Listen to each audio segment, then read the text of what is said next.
Boa noite. Tudo bem com vocês? Espero que já tenham tido um ótimo início de semana.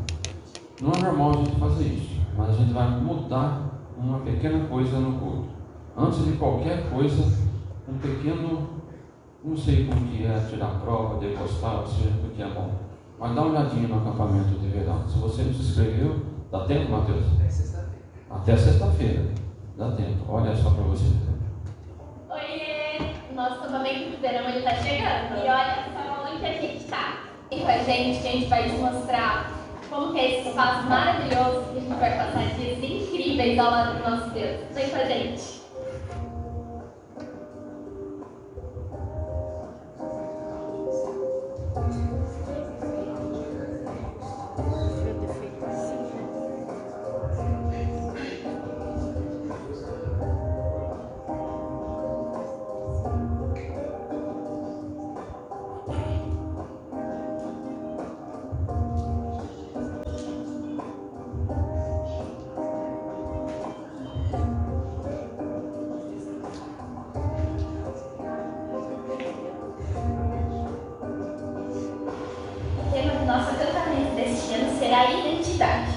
E ao longo dos nossos dias aqui, nós vamos aprender e entender qual que é a identidade do cristão, principalmente nos nossos dias, nesse tempo tão importante, saber o que significa identidade. E falando em tema, já se prepara. A gente preparou uma festa super top para você abusar da sua criatividade. O tema da nossa festa de sábado à noite vai ser versículos bíblicos. Então, não é nada de personagem, é versículo. Então, já separa a sua roupa, porque até premiação a gente vai ter, hein? Então, se você não tem muita criatividade, fica tranquilo. Se liga aí em alguns temas para você se inspirar.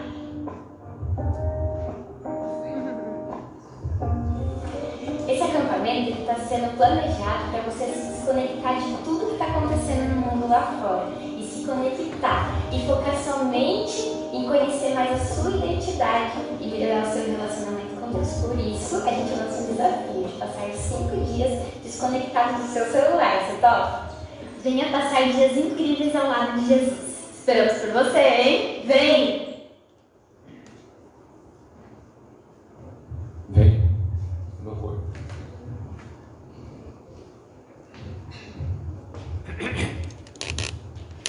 Boa noite, igreja. Sejam muito bem-vindos à casa do nosso Senhor, iniciando mais uma semana na presença dele. Estou muito feliz hoje porque temos entre nós uma visita muito especial. Vinícius, meu amigo, seja muito bem-vindo. Seja acolhido em nosso meio. Vamos iniciar o nosso louvor cantando o hino de número 502, Saudade.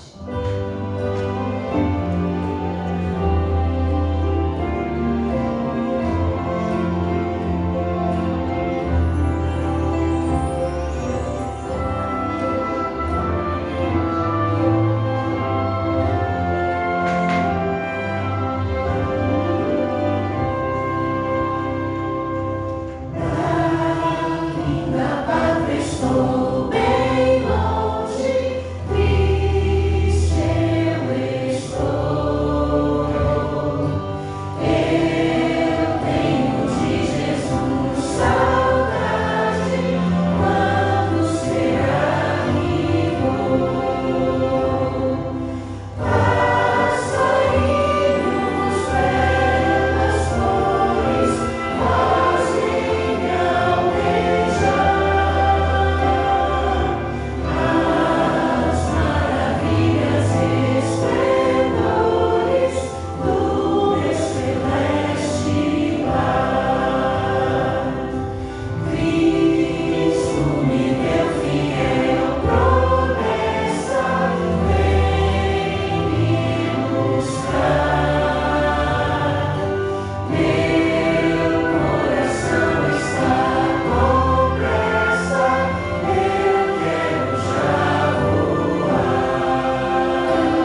noite. Boa noite. Como acabamos de louvar, nossos pecados eram muitos e culpados somos. Mas o sangue dele nos limpou, mesmo a gente sendo um povo tão pequeno. Vamos louvar agora o hino 222, Somos um Pequeno Povo.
Convido agora todos a se colocarem de pé e cantarmos o hino inicial 505, Muito Além do Sol.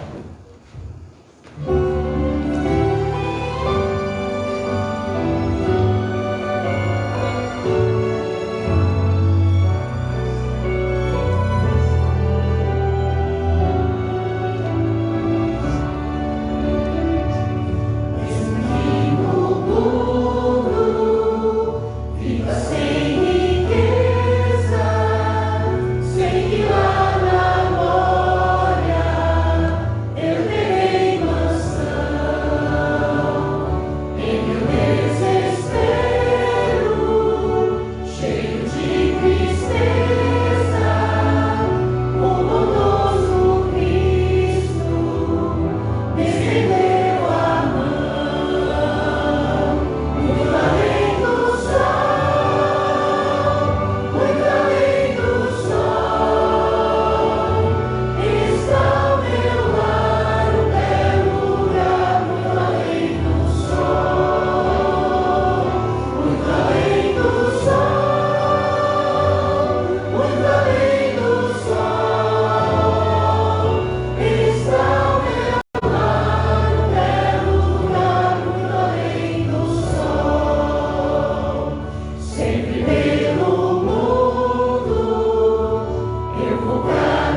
nosso Pai e Criador.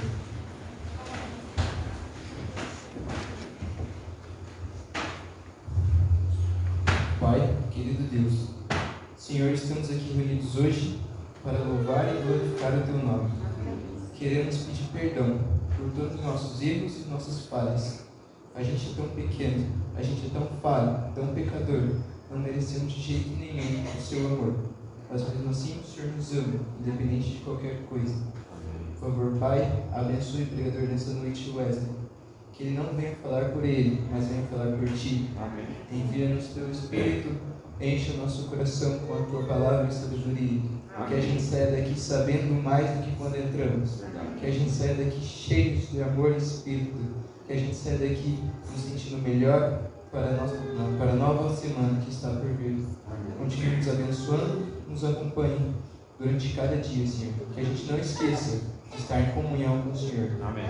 Muito obrigado por tudo que o Senhor nos faz e nos dá.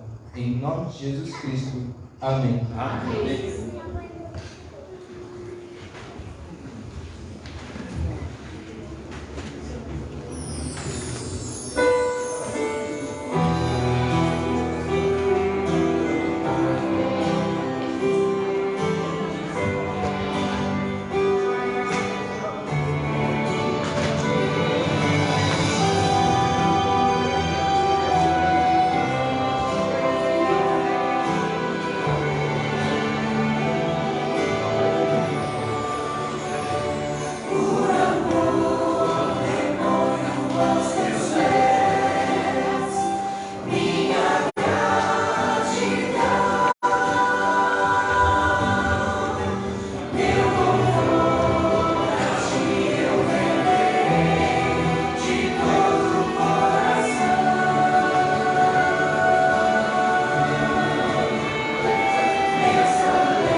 Boa noite, irmãos. Vamos agradecer ao Senhor pelos dízimos e pelas ofertas que foram trazidas aqui à frente. Santo Deus, obrigada pelo trabalho de nossos irmãos, que o Senhor nos dá condições de ganharmos os nossos recursos. Que o Senhor cumpre a Tua palavra, que o Senhor falou.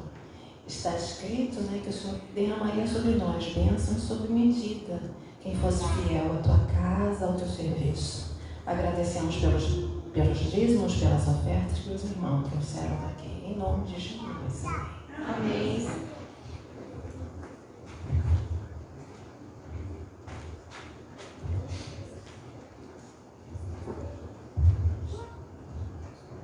Boa noite, igreja. Boa noite. Eu espero que todos estejam bem. Não dá para cumprimentar um por um, né? Mas é uma grande alegria estar aqui com vocês. E hoje é um dia muito especial. Todos os dias são especiais quando estamos aqui para louvar e buscar o nosso Senhor.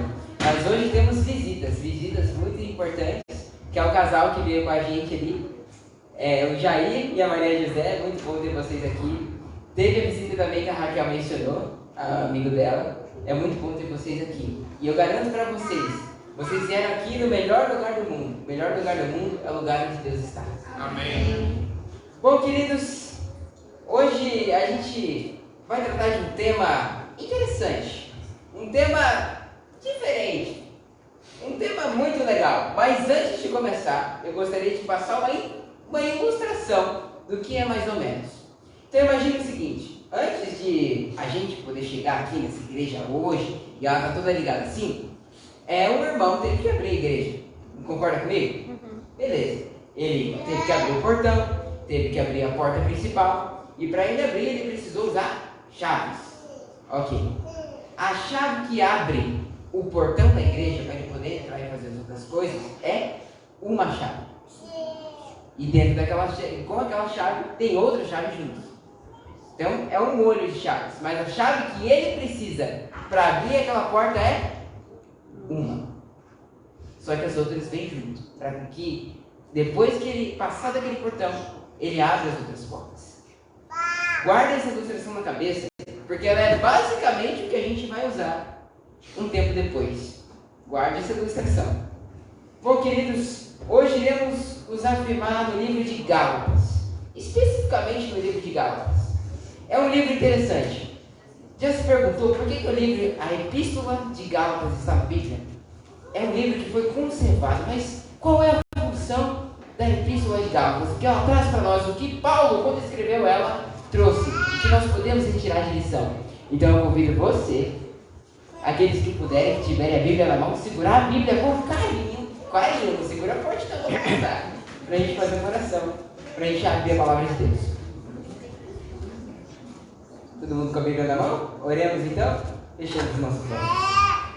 Santo, Santo, Santo Deus, mais uma vez entramos na Tua presença. Amém. Dessa vez, Pai, pedindo a Tua sabedoria, para que ao abrirmos a Tua palavra, Pai, o Senhor possa falar conosco, que o Teu Espírito Santo venha e toque o nosso coração, que seja o Senhor falando, que a Tua voz ecoe sempre.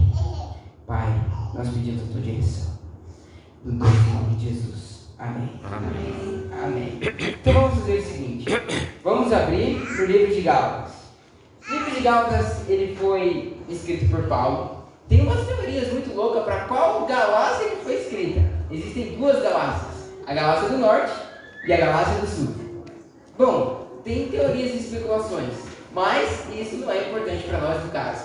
Mas vamos ver o que a epístola tem de mensagem para trazer para nós nos dias de hoje.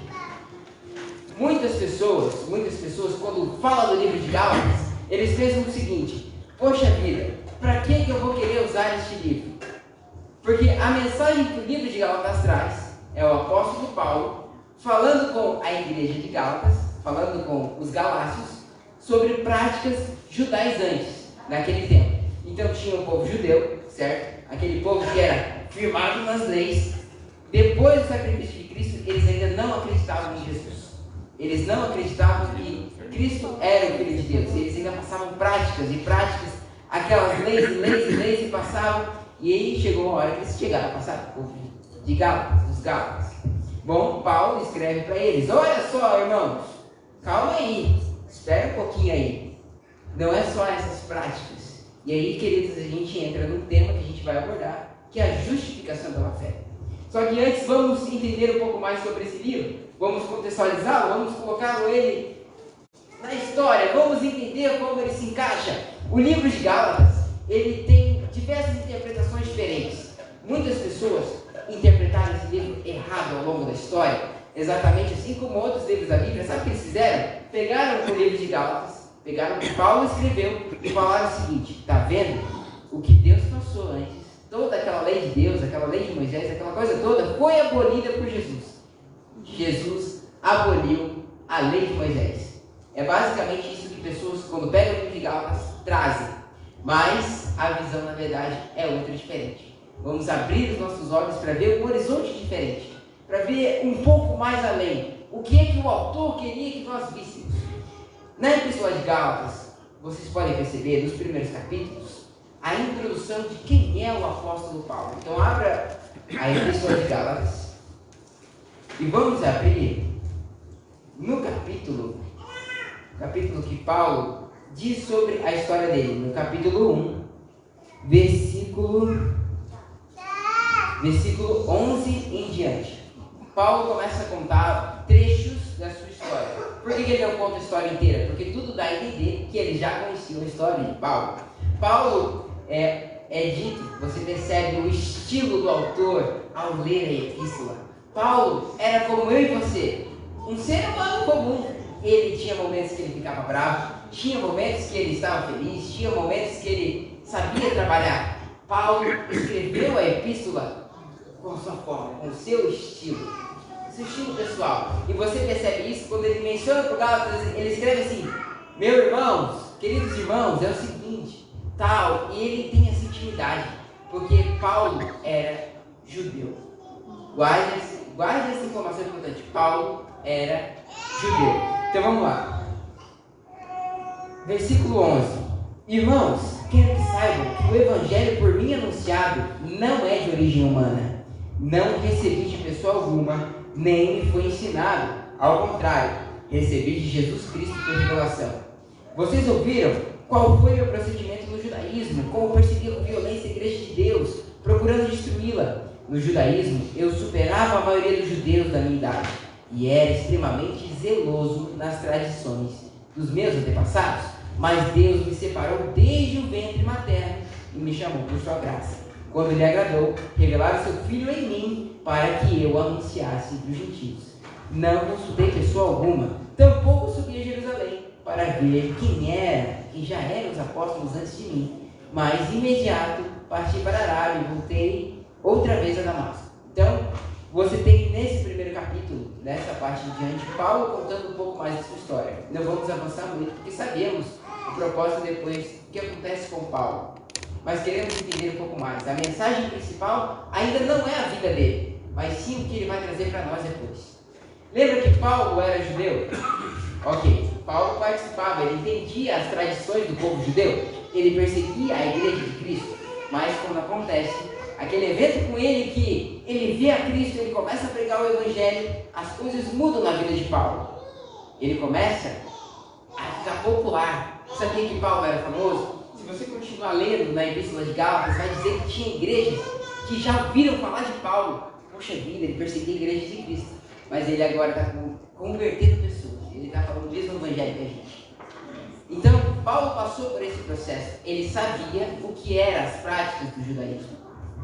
Só que o que espanta Paulo ali na hora é quando ele olha para o povo ali, para os Gálatas, que ouviram o evangelho, e vem eles trocando práticas antigas judaicas, como a circuncisão, como fazer eventos e cerimônias. E Paulo fica doido quando ele vê aquilo. Como assim? O que vocês estão fazendo?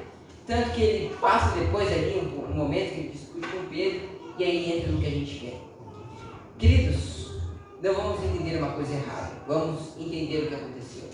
Na época, quando Deus mandou para Moisés, ele passou as leis, correto? Existem dois tipos de leis: a lei cerimonial e a lei memorial. A lei cerimonial foi substituída por Cristo. Então, como é que funcionava o negócio? Vou te explicar. Na época, o método didático de Deus era as cerimônias. Porque na época, eles não sabiam de Jesus ainda, não sabiam do sacrifício, sabiam que viria o Messias, mas não sabiam. Então, a didática de Deus era qual? As cerimônias. Era aquele processo que Deus passava para o povo. Quando veio Jesus, todo o método didático passou para ele. Então, a morte da cruz, o exemplo de Jesus, é o nosso novo método didático. A gente não precisa fazer cerimônias mais, porque Cristo veio, cumpriu. Hoje o que a gente precisa é acreditar nele. E é isso que Paulo queria passar para eles na época. Não que os 10 mandamentos não valem, mas que essas cerimônias foram passadas para Cristo. E que Cristo, no seu sacrifício, ele cumpriu elas. E hoje a gente pode ter acesso a elas simplesmente pela fé nele. Que é isso que Paulo traz, a justificação pela fé. Perdão. Vamos agora então para o capítulo 2, versículo 20, quando Paulo está discutindo com Pedro, que é o tema principal que a gente vai tratar aqui. Fui crucificado com Cristo. assim, já não sou eu quem vive, mas Cristo vive em mim. A vida que agora vivo no corpo, vivo pela fé no Filho de Deus, que me amou e se entregou por mim. Não anula a graça de Deus, pois se a justiça vem pela lei, Cristo morreu inútilmente. Então o que Paulo traz aqui? Paulo traz que a fé em Cristo, ele traz que ele foi crucificado com Jesus. Note que ele diz que foi crucificado. Quando você diz assim para o mundo, eu fui crucificado com Jesus, você está dizendo mais ou menos o seguinte: eu morri para esse mundo e todos os dias eu luto. Eu não vou deixar de pecar, mas eu luto contra o pecado para continuar ao lado de Cristo. Então Paulo traz para a gente que a importância de Cristo aqui.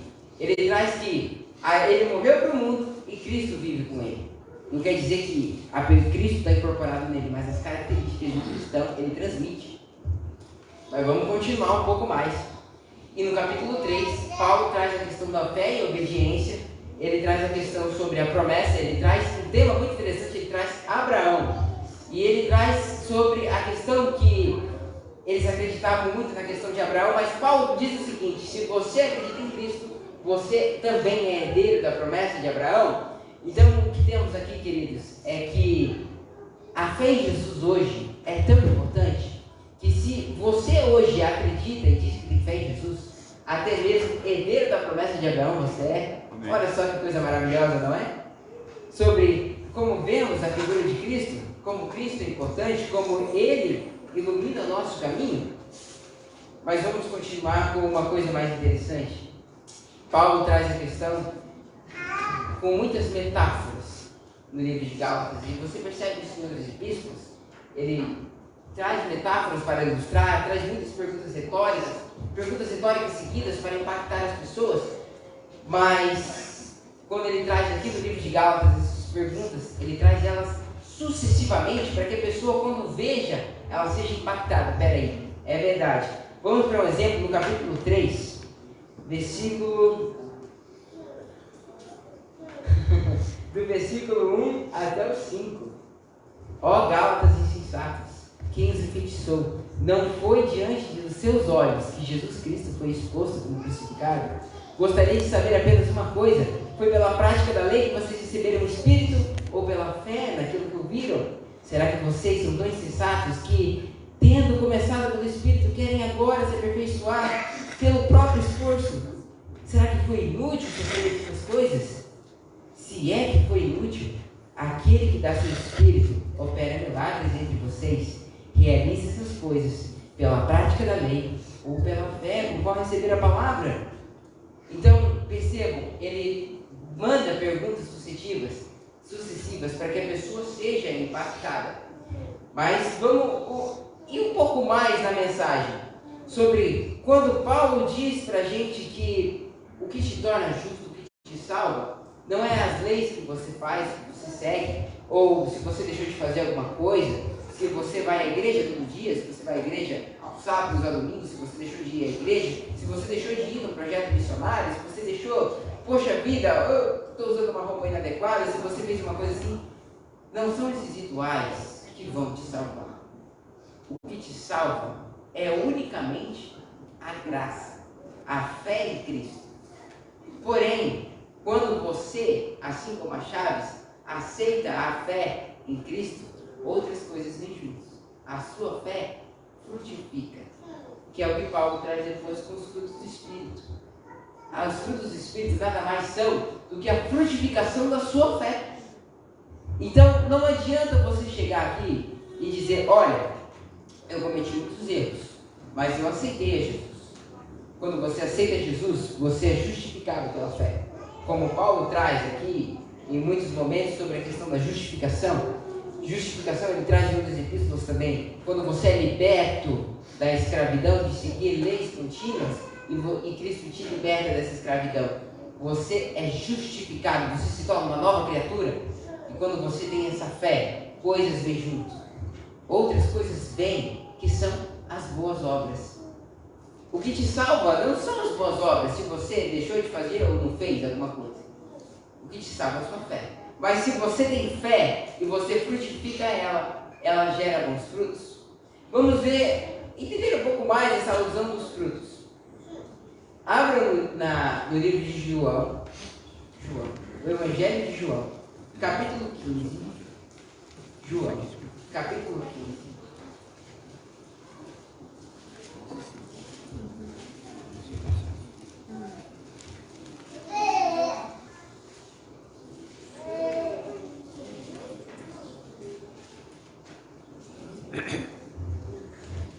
Este é um pouco longo, do versículo 1 até o versículo 8. Eu sou a videira, meu pai é o agricultor. Todo ramo que, estando em mim, não dá fruto, ele corta. E todo que dá fruto, ele poda, para que dê mais fruto ainda. Vocês já estão limpos pela palavra que tenho falado. Permaneçam em mim, e eu permanecerei em vocês. Nenhum ramo pode dar fruto por si mesmo, se não permanecer na videira. Vocês também não podem dar fruto, se não permanecerem em mim. Eu sou a videira, vocês são os ramos. Se alguém permanecer em mim, e eu nele, esse dará muito fruto. Pois sem mim, vocês não podem fazer coisa alguma. Se alguém não permanecer em mim, será como um ramo, que é jogado fora e seca. Tais ramos são apanhados, lançados no fogo e queimados. Se vocês permanecem em mim, as minhas palavras permanecem em vocês. Pedirão o que quiserem e será concedido.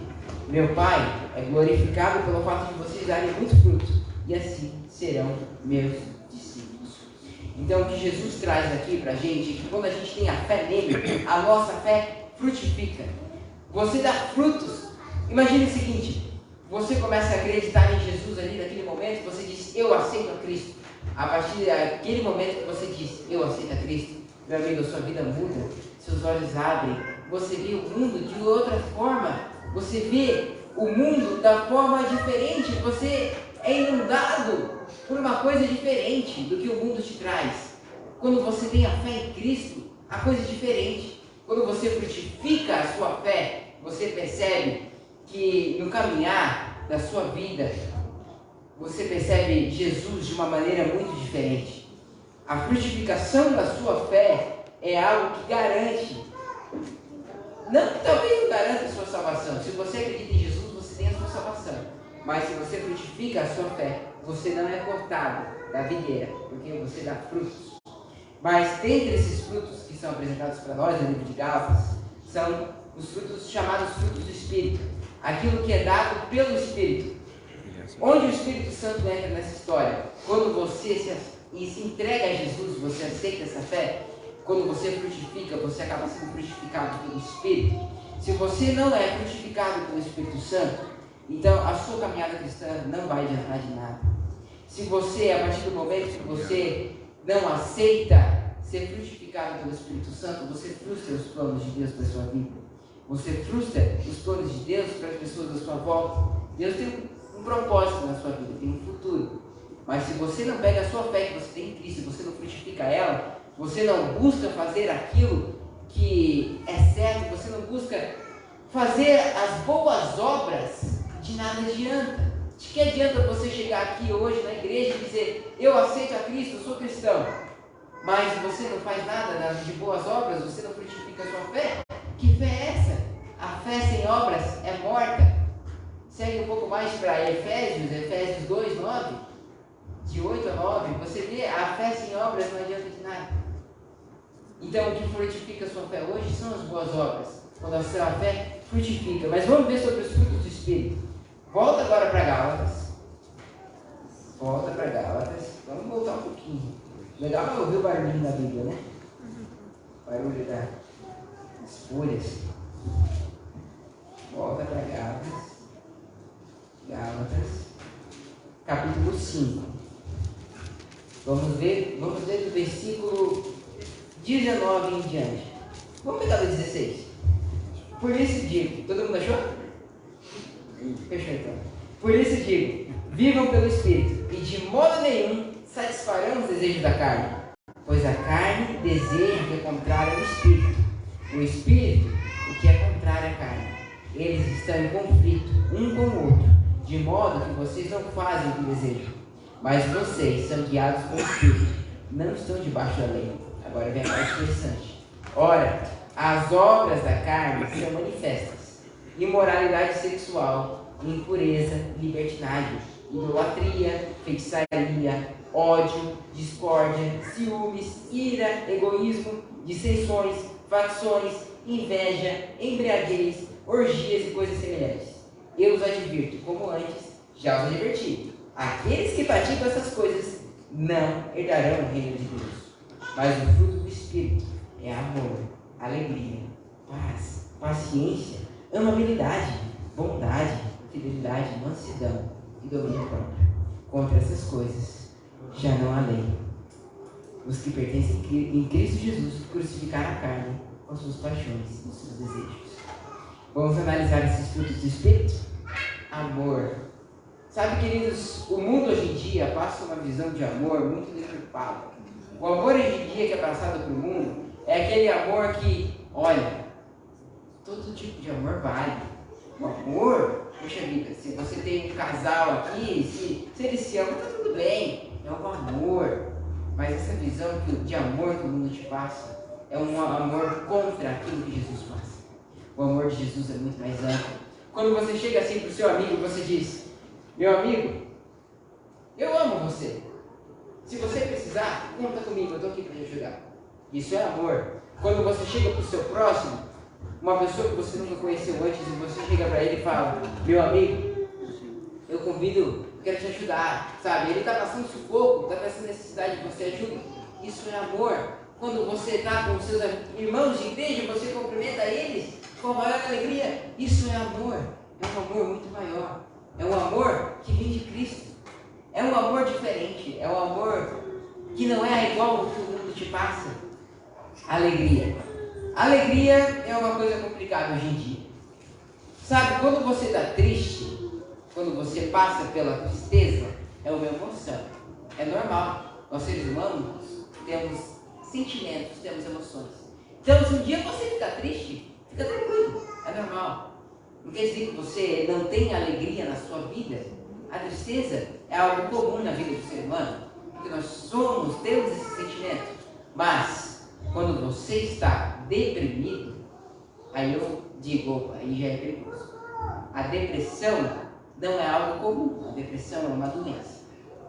Sabe, às vezes a gente pensa, associa sempre as coisas ao espiritual, tal. Pô, tá com depressão? Vai ao psicólogo, beleza. Só que nem sempre, quando você vai ao psicólogo, talvez você encontre a solução para sua depressão. Às vezes, nem sempre a pessoa que está deprimida é falta de Deus. Ou às vezes a pessoa que está deprimida, olha só, ela está com depressão. Os frutos do Espírito diz para a gente ter alegria. Essa pessoa não está com Cristo. Eu te digo uma coisa, meu querido amigo. A depressão é um caso tão sério. Só que para você chegar no ponto de identificar o que é, comece a analisar o seguinte. Pegue a sua vida e divida em 3 pilares: físico, mental e espiritual. E aí você pega o camarada que tem depressão, aquela coisa toda, e você começa a analisar a rotina dele. O camarada não faz um exercício físico, fica sentado em frente à televisão. Não, a alimentação dele não é saudável. Toda noite fica comendo lanches, coisas gordurosas. Tem uma alimentação horrível, não faz um exercício físico, não acorda, vai dormir tarde e acorda tarde. Chega na hora dos compromissos, em vez de ele subir uma escada, ele prefere ir no elevador. E fica com aquela coisa toda, e você vê o sedentarismo. Você vê que essa depressão que ele tem é relacionada com outra coisa. Imagine o seguinte, lembra que a gente falou? Físico, mental e espiritual? Se o seu físico não estiver bom, o seu espiritual também não está. Se o seu físico não estiver bom, o seu mental também não está. Então, as pessoas... Esse aqui está ruim, parou de funcionar. Acho que expulsou agora. Obrigado, professor. O físico, o mental e o espiritual. Então, se o camarada ele não cuida da sua saúde, ele não faz exercício físico, ele não se alimenta bem, ele não procura cuidar dele mesmo, ele fica o tempo todo em casa, ele não procura um hobby, ele não procura algo diferente para fazer. Bom, tá aí o motivo da causa da sua depressão. Não tem como você ir bem nos 3 se um deles está ruim. Se você está mal fisicamente, isso reflete no seu mental, o seu espiritual também fica fraco. Quando você está ruim, mentalmente você está ruim, fisicamente, o seu espiritual também fica abalado. Não adianta. Então, cuidar da saúde também é importante. A alegria aqui, queridos, é quando você acorda de manhã e você fala, poxa vida, nossa, o sacrifício que Cristo fez por mim na cruz. Olha a minha família, olha como o dia é bonito. A alegria vem quando você começa a reparar Deus nos pequenos detalhes. A alegria vem quando você acorda todos os dias e medita na graça de Cristo. Já olhou para o céu algum momento, para a natureza, e percebeu a digital de Deus? Já percebeu como Deus está dos seus lados todos os dias? Já olhou para o seu próprio corpo, para as suas capacidades, para as suas características? Para você, Deus é especial. E quando você repara naquilo que Deus fez para você, você tem alegria. Quando você tem essa fé, ela frutifica em alegria. E quando você tem alegria, você busca cuidar do seu físico. Poxa vida, eu já acordei tão feliz que hoje eu acho que eu vou fazer uma caminhada. Olha como o dia está bonito. Poxa, eu já acordei tão bem. Por que não uma alimentação saudável? Poxa, eu já acordei tão bem que eu quero ir à igreja, louvar o meu irmão. Quanto tempo que eu não vejo ele? Poxa vida, eu já acordei tão feliz que a minha vontade é que quando eu contar para Cristo, eu contar de todo o coração. Porque hoje eu estou alegre. Essa é a alegria. Já sentiu isso alguma vez na sua vida? Essa alegria de você chegar e olhar para o seu amigo do lado e você ver, poxa vida, esse aqui é o meu irmão em Cristo. Já sentiu essa alegria de quando você olha para as coisas que você tem, poxa, olha o que Deus me deu. Já sentiu essa alegria em algum momento? Quando a sua fé frutifica nesse estágio, o mundo pode estar caindo ao redor, você pode estar numa condição financeira ruim, você pode ser demitido do seu emprego, as pessoas podem olhar para você e achar você careta, você pode estar numa situação difícil, você pode estar passando fome, mas quando você descobre isso, você tem essa fé. Eu te garanto que a alegria não some, porque a verdadeira alegria não está aqui no mundo, não está nos objetos que você tem, não está em quantas coisas você fez, não está em quantas lições você traz, em quantos versículos da Bíblia você decorou, ou em quantos amigos você tem nas redes sociais, ou quantos seguidores você tem no Instagram. A alegria está quando você descobre quem realmente é Jesus na sua vida. E aí, quando a sua fé frutifica nisso daí, a coisa muda. Outro fruto, a paz. E a paz? Não tem nem o que falar da paz, não é? Já sentiu paz alguma vez na sua vida, meu querido irmão? Já sentiu aquele momento em que você acorda de manhã e você sente o que é a paz? A paz é um sentimento antônimo à angústia. Quando você está angustiado, muitas das vezes você acaba não sentindo a paz, você fecha os seus olhos. Mas quando você volta para o foco, você volta a sentir essa paz, eu te garanto que a paz de Cristo é uma coisa absurda. Absurda. Quando você vê uma pessoa com paz e uma pessoa que não tem paz, você vê a diferença? A pessoa que tem paz na vida, ela vive a vida tão tranquilo, ela vive um dia de cada vez, ela vive aquele dia como se, poxa vida, o Deus me deu esse dia, então é Ele que eu vou viver com tranquilidade. A paz é diferente. Quando você tem a paz no seu coração, meu querido irmão, eu garanto que a sua vida muda completamente. Cada característica dessa muda a sua vida completamente, sempre um pouquinho para melhor. Pense cada dia, quando você acorda, será que você realmente encontrou a paz? Será que quanto tempo você vai demorar para encontrar essa paz? É algo tão difícil que as pessoas buscam. Pessoas buscam riquezas, ficam ricos, tem aquela mansão, aquele carro luxuoso, o carro mais top que tem, esbanja uma vida de luxo, tem piscinas grandes, um monte de coisa que você imaginar, compra tudo, consome e não encontra a paz, o sossego, a tranquilidade, o repouso, sabe? Isso tudo você consegue pelo fruto do Espírito Santo na sua vida. Paciência. Quantas pessoas aqui são impacientes? Levanta a mão. Eu sei que tem bastante pessoa impaciente aqui. Acho que todo mundo fica impaciente pelo menos um momento na vida, não é? Sabe, é aquele momento que você está ali, sentado, e aí vem uma criancinha desse tamanho, e ele senta do seu lado e começa a contar tudo que ele fez no dia. Olha, ô tio, olha o que eu fiz aqui, ó. Sabia que a minha mãe tentou matar eu. Ô tio. Começa a te contar um monte de coisas, e você lá sentado. Tipo, você não quer nem saber o que aquele moleque está falando, ele está ali contando para você. Paciência, meus queridos, é quando você decide ali naquele momento, peraí, vamos ouvir aquele menino, vamos ter calma. Paciência, quando você está no seu trabalho aquele trabalho estressante, fazendo muitas ações todos os dias, sempre aquela mesma coisa, e vê uma situação difícil, você trabalha com máquina, a máquina quebrou, paciência, você, calma, vai dar certo, eu vou conseguir arrumar. A impaciência, queridos, ela é algo que mata. O estresse. O estresse pega a gente todos os dias. Sabe o que pode te ajudar a diminuir o estresse? É quando você acaba tentando se esforçar para ter paciência. Posso te dar uma dica para ter mais paciência? Lembre-se sempre. O que te ajuda a ter mais paciência é você dar um sorriso. Sabia disso? Sabia que quando você dá um sorriso, a sua circulação melhora? É sério, faz bem pro coração. Quando você sorri, você relaxa os músculos, sabia disso?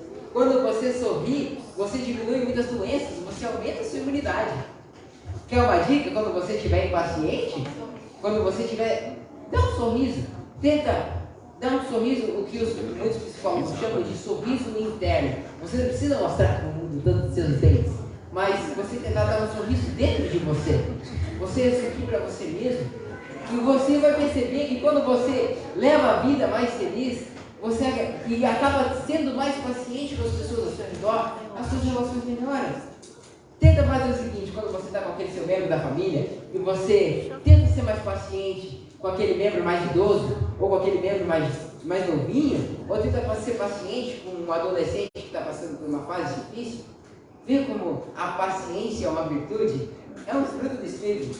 O que o Espírito Santo te dá, te oferece, é rico. O que o Espírito Santo te oferece é um futuro para a sua vida muito melhor do que você imagina. Vamos para o próximo. Amabilidade. Sabe, amar alguém que não te ama é um passo muito complicado. Amar alguém que não te ama. Quando você chega uma pessoa e te dá um presente, e ela chega para você, olha, esse presente para você, eu te amo. Você está sendo presenteado. É claro que você vai olhar para a pessoa e vai falar, eu te amo também. Ou quando você chega para uma pessoa, a pessoa te dá carinho, você, a pessoa está dando carinho, diz que eu amo, a pessoa também ela me ama, eu amo ela. Mas, e se é uma pessoa assim diferente? Vamos dar um exemplo. Aqui não tem muitos alunos de escola, né? Sabe aquelas pessoas que estão ali no seu trabalho, que você não conversa muito, aquela pessoa que não te inclui no meio social, aquela pessoa que te deixa de lado, aquela pessoa que, quando vai conversar com você, não olha nem no seu olho.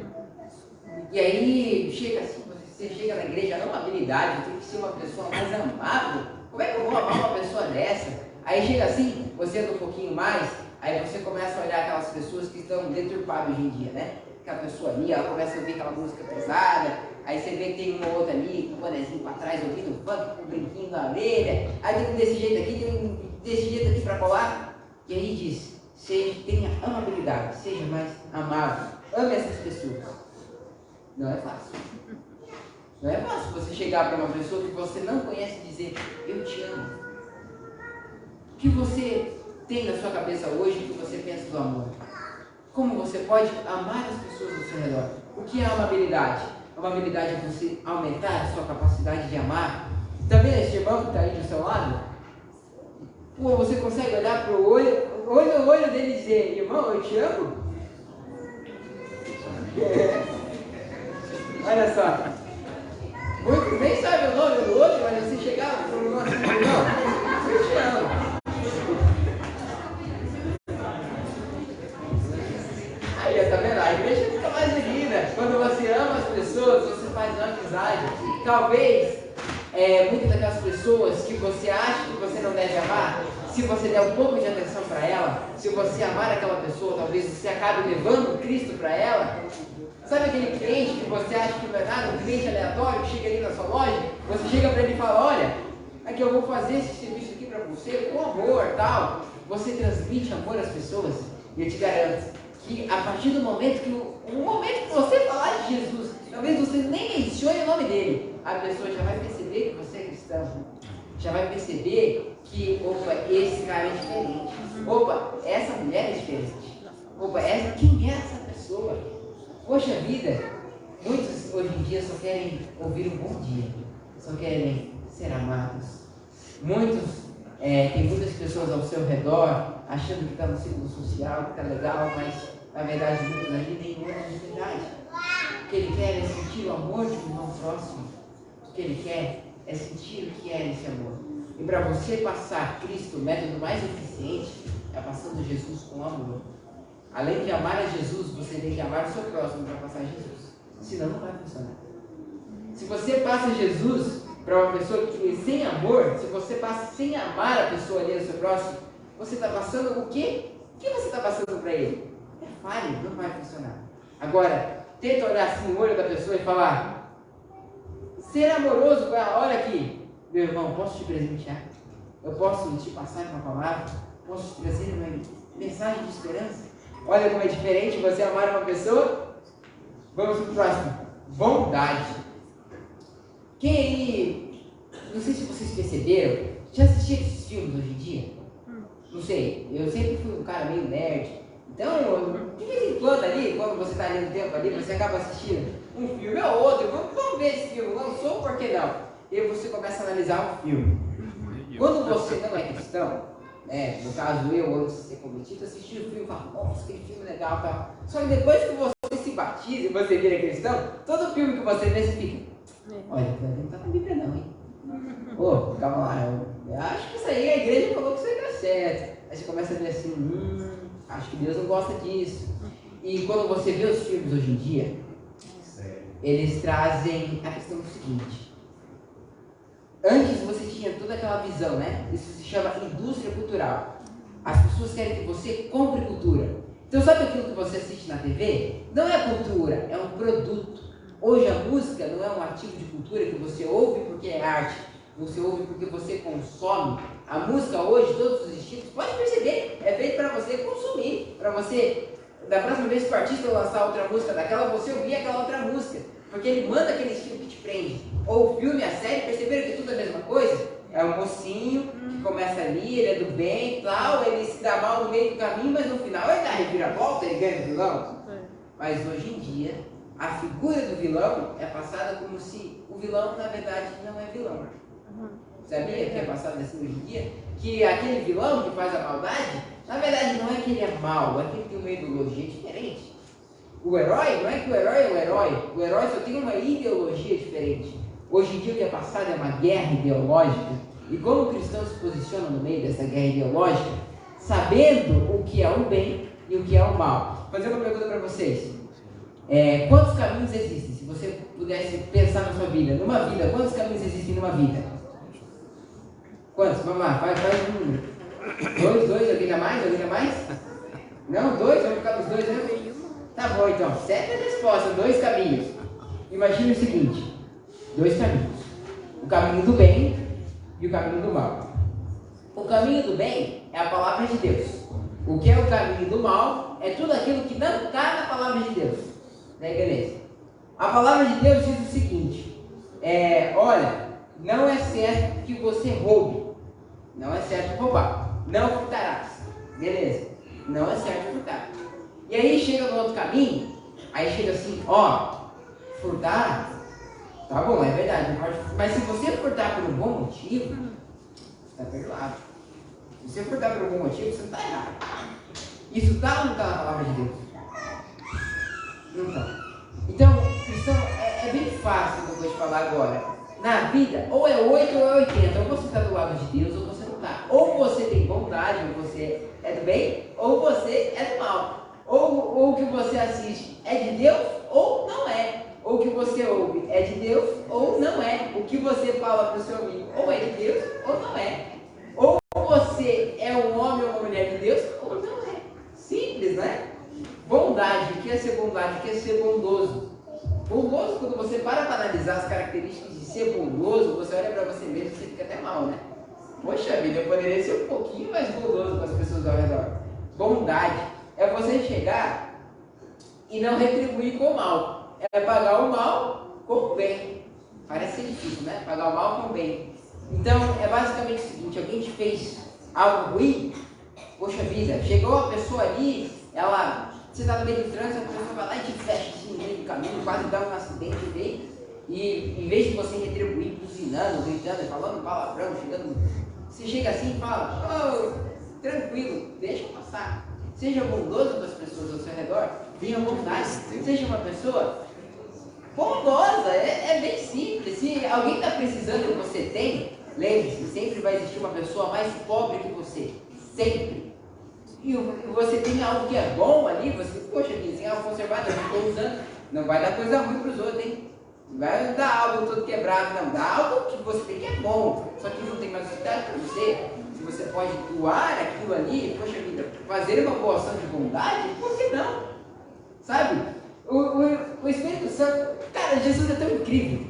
Quando você começa a falar de Jesus é fantástico. Você não tem palavras para descrever. As coisas que você ganha seguindo os caminhos de Deus, as coisas que você ganha tendo o Espírito Santo na sua vida, não tem como adjetivos o suficiente para você usar de bondade nisso daí. Quando você é bondoso com as pessoas, quando você faz algo bom, você está mudando, cara, a sua região toda ali. Você está fazendo bem para você mesmo, está fazendo bem para outras pessoas. Isso é bondade. Bondade é você sair dessa coisa deturpada do mundo, sabe? O mundo hoje em dia te coloca uma pressão tão grande. Olha só, você é cristão, mas, poxa vida, se você fizer isso aqui só uma vez só, não morre não. Para de ser fanático. Não segue essa lógica, ser fanático. É claro que o extremo é ruim, mas quando você tem o Espírito Santo, cara, não vai nessa ideia de que as pessoas te chamar de fanático porque você está sendo bom, porque você está tendo amabilidade, porque você é alegre, porque você ama Jesus todos os dias. Vamos para o próximo. Fidelidade. Esse é interessante. Fidelidade. Sabe, isso é mais usado com os casais, né? Aquela coisa do casal ser fiel um com o outro em todo momento. Mas isso também vale para as amizades. Vale para as pessoas ao nosso redor. E quantas pessoas traiçoeiras existem, não é? Bastante. E você não consegue identificar quem é traiçoeiro. Você não identifica porque a pessoa se disfarça tão bem que você não consegue identificar. Mas não quer dizer que você não tem que fazer a sua parte. Se aquela pessoa é traiçoeira, não quer dizer que você não tem que ser fiel às pessoas ao seu redor. Não quer dizer que você não tem que ter fidelidade.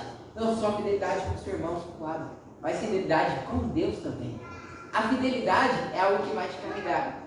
Lembra daquela história, poxa vida, do profeta Oséias, aquele que casou com prostituta, e ela ficou com várias, e Deus falou, não, Oséias, você vai ficar com ela ainda? Fica com ela ainda. Continua amando ela.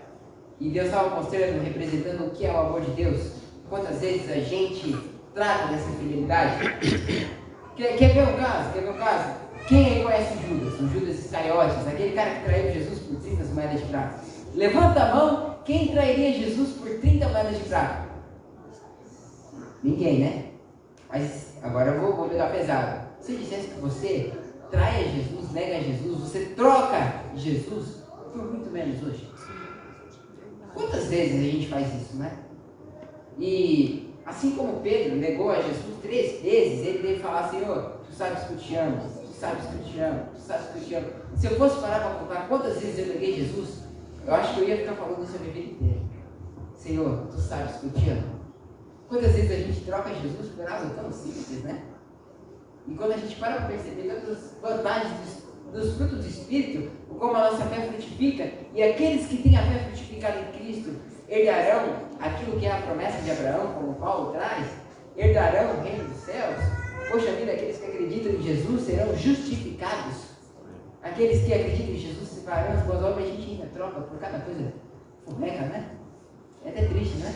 Quando a gente faz essas trocas, quando a gente está ali, em vez de acordar e fazer aquela devoção matinal, a gente troca Jesus por uma rede social, ou talvez para assistir um filme, ou talvez para jogar alguma coisa, a gente faz essas trocas.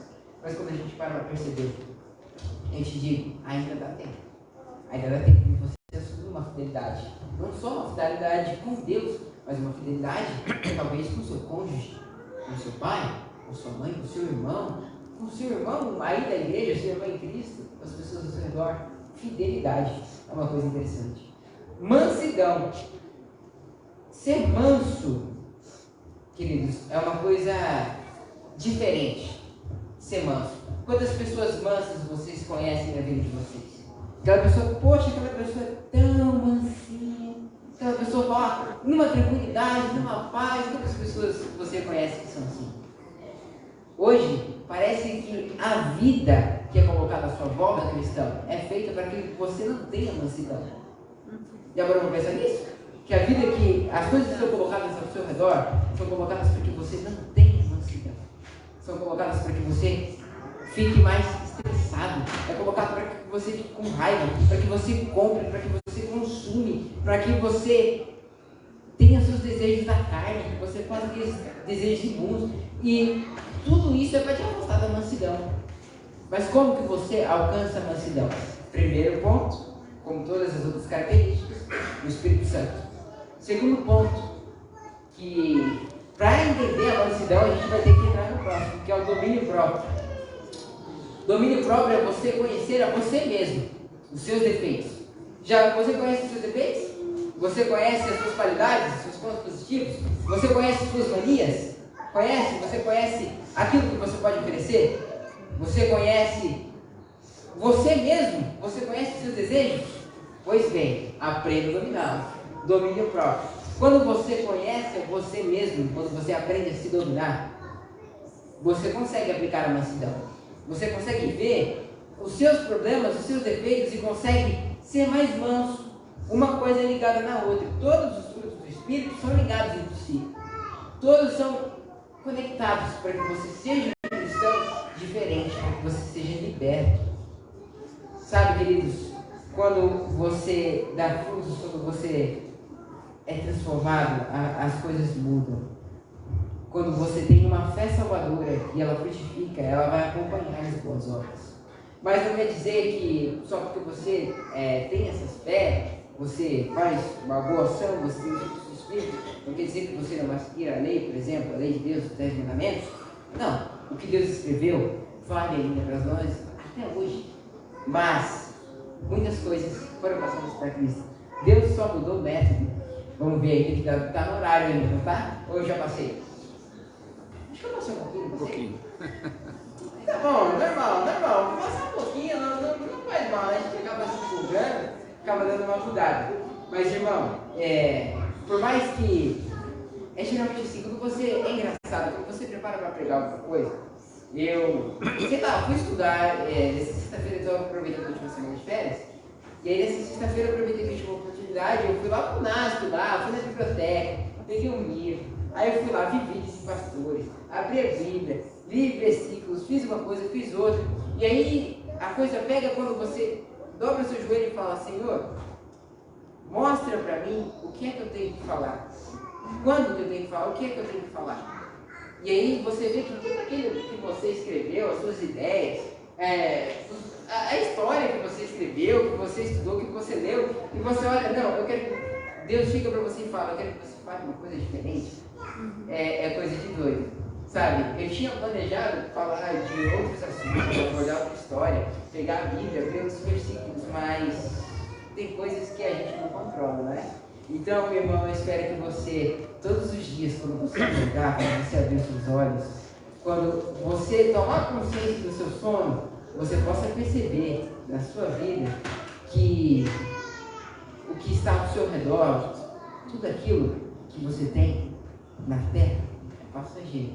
Mas quando você percebe, e você acorda, e você vê no seu pensamento a cruz de Cristo, e você pensa nele, quando você é crucificado por Jesus, eu te garanto que o seu dia vai ser diferente.